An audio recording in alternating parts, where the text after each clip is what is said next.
Les homophones grammaticaux.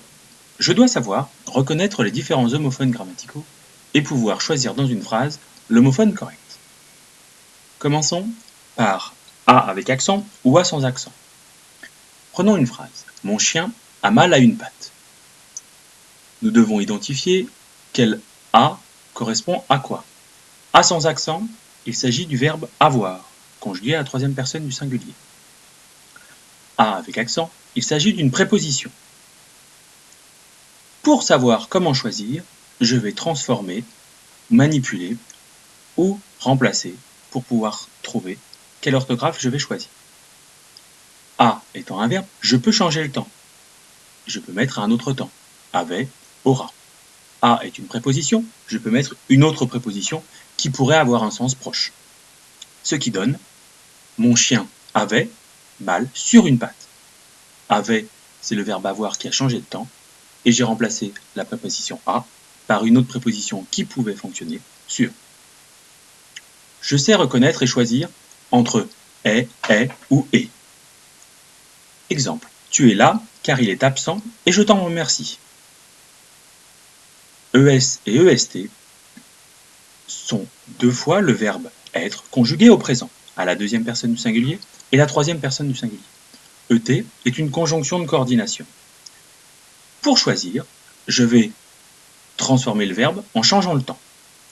La conjonction, je vais la remplacer par une autre très proche, une autre forme du et, qui pourra être et aussi, et puis, et donc, en fonction de la situation. Ce qui donnera tu étais là car il était absent, et donc je t'en remercie.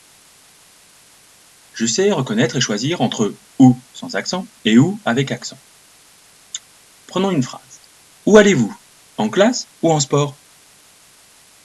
Ou avec accent est un pronom qui indique un lieu ou qui remplace un lieu. Ou, sans accent, est une conjonction de coordination qui exprime le choix. Pour choisir, je vais indiquer ou remplacer ou par un lieu. La conjonction, je peux mettre une autre forme de la conjonction ou qui sera ou bien.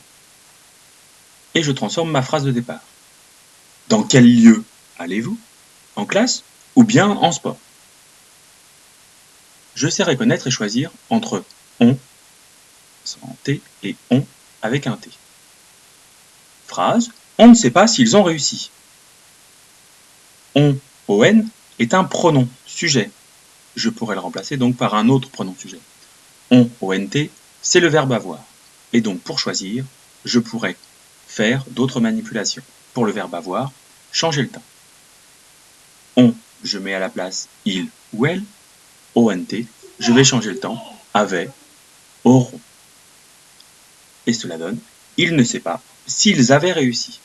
Les transformations me permettent de vérifier que on est remplacé par il, c'est bien on et pas ont. Continuons. Je sais reconnaître et choisir entre son son et son sont.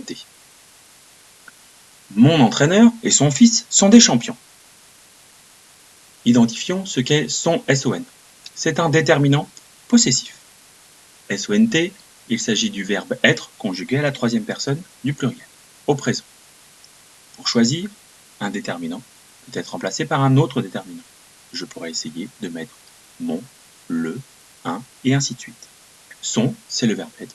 Je vais aussi changer le temps. Et pour son, dire était, seront. Ce qui va faire comme transformation, mon entraîneur et le fils, alors ça pourrait être mon fils, ça pourrait être ce fils, étaient des champions.